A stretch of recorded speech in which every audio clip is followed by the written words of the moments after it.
கடந்த நாட்களில் பிசாசு பிடித்த முகமது நபி என்ற வீடியோ வெளியிட்ட பின் அநேக பச்சை சங்கிகளிடமிருந்து பொய் அவதூறு என்று கதறினர்.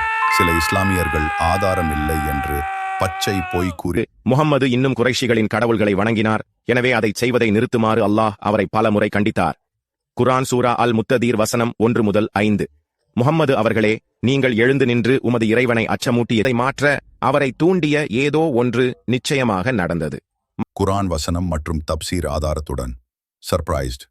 மேலும் ஷைத்தானின் ஆதிக்கம் முகம்மது மேல் இருக்கவா என் தலைக்கு அருகிலும் இருந்தவரிடம் என்னை சுட்டிக்காட்டி கேட்டார், இந்த மனிதனுக்கு என்ன பிரச்சனை?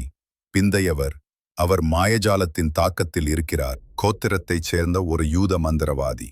இந்த சம்பவம் முகமது மதீனாவுக்கு குடிபெயர்ந்து அங்கு குடியேறிய பிறகு நடந்தது என்பதை கவனத்தில் கொள்ள வேண்டும்.